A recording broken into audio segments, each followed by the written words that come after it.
अस्थि और प्राप्ति। कंस की दो पत्नियां थी, अस्थि और प्राप्ति।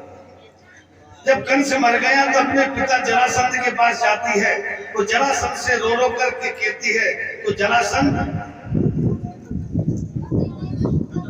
अपनी बेटियों का दुख सहन नहीं कर सका और अपनी सेना को सजा लेता है कृष्ण और बलराम के लिए कि कृष्ण ने मेरे जवाई दामाद को मारा है, इसका बदला मैं जरूर लूंगा, और अपनी पुत्रियों को अस्थि और प्राप्ति को सांत्वना देता है।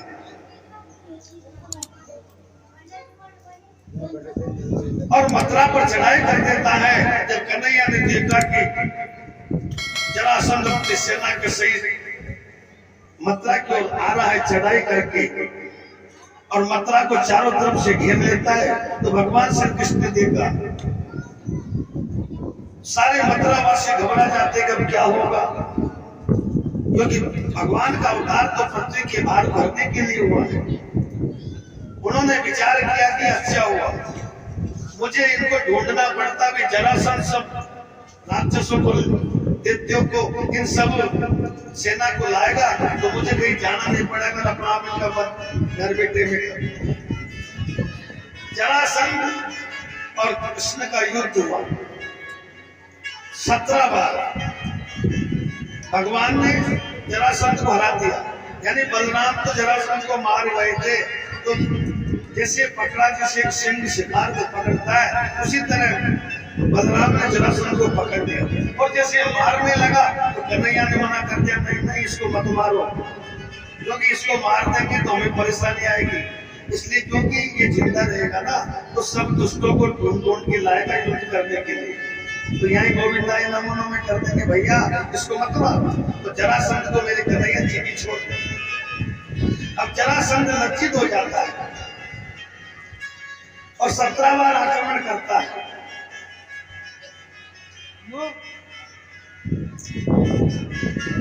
18वां युद्ध होने वाला था।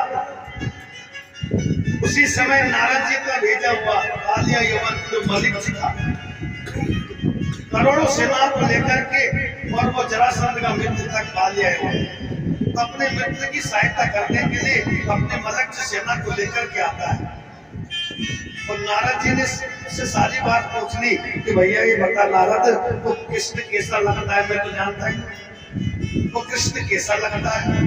तो नारद जी ने कहा कि काला काला है, घुंघराले बाल वालों वाला है, पीला पीतांबर पहनता है। अब इधर भगवान ने सोचा कि इधर जरासंध और काले यवन दो तो विपत्ता एक माना पड़ी, तो मेरे कन्हैया क्या करते हैं, एक ऐसे दुर्ग का निर्माण करते हैं, ऐसा किला बनाते हैं जिसकी सारी कलाएं अद्भुत थी।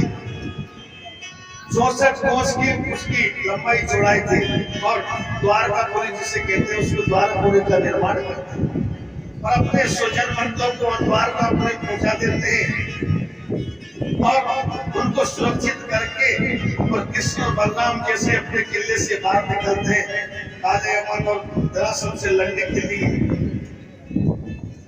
तो भगवान की आयुध धनुष्मान भी आ जाते हैं, और एक तरफ बलराम युद्ध में डट जाते हैं, और इधर मेरे कन्हैया बिना हथियार। काले यवन ने देखा कि नारद ने यही बताया, पीला दुपट्टा है, घुंघराले बाल है, काला काला है, शायद यही कृष्ण निकलेगा। तो भगवान को सब लीला पता थी कि मेरे से नहीं मरेगा, कैसे मरेगा। तो इधर तो बलराम भैया युद्ध कर रहे हैं, और उधर कन्हैया जैसे अपने मेल से निकलते, तो काले यवन ने कहा कि ये बिना शस्त्र के हैं, तो मुझे भी बिना शस्त्र के युद्ध करना चाहिए। तो जैसे कन्हैया को देखा तो काले यवन कन्हैया के कृष्ण की ओर भगते हैं, तो मेरे कन्हैया क्या करते हैं, भगते हैं तो वो पीछे से भगता है। जब से क्या नाम पड़ा इनका, रणछोड़। वो रणछोड़ भगवान की। अब आगे आगे कन्हैया जा रहे हैं, पीछे पीछे वो काले यवन जा रहा है। अब भगवान ऐसे लगते हैं कि अब पकड़ो, ऐसा लगता है कि पकड़े में आने वाले हैं, लेकिन मेरे कन्हैया उसको छुपते छुपाते लीला करते हुए एक कृपा थी, उसमें मुस्कंद राजा थे, वो सोए हुए थे। मुचकंद ने देवताओं के साथ युद्ध किया था, तो इंद्र ने कहा कि आप कुछ मांगो, आपने हमारी सहायता की है।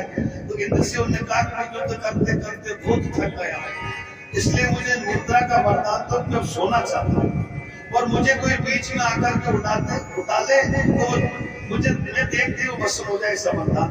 तो इंद्र ने उस मुचकंद को ये वरदान कर रखा। कन्हैया को ये बात पता थी, तो मेरे कन्हैया उसको लुकते छुपाते, कभी ये भगे, कभी पास में आए, जब पकड़ा अब पकड़ा और उस गुफा के अंदर प्रवेश कर जाते। वह मुचकंद सोया हुआ था, तो कन्हैया क्या करते, अपना पीला दुपट्टा उस सोए हुए मुचकंद के ऊपर डाल देते, और सोए हुए मुचकंद के ऊपर डाल करके वहां पे बगल में छिप जाता है। कालिया यमन ने देखा कि वो भगोड़ा कृष्ण मेरे डर से इस गुफा के अंदर घुस गया है, तो वो भी उस गुफा के अंदर प्रवेश करता है। और कन्हैया तो एक तरफ हो गए और पीला दुपट्टा उसको उठा दिया मुचकंद को। तो कालिया ने सोचा, अच्छा मेरे डर के भय से इस गुफा में आकर के सो गया है, अब तो कैसे बचेगा? तो जाकर के लात मारते उसको। जब लात मारने से उठता है, तो जैसे उसने आंख खोली, आंख खोलते ही उसके बस में और उससे भस्म हो जाता है, खत्म हो जाता है। मुचकंद जैसे उठते हैं तो काले हवन भस्म हो जाता है। भगवान उनके सामने आते हैं और मुचकंद भगवान से विनती करता है, प्रभु ये आपकी माया है,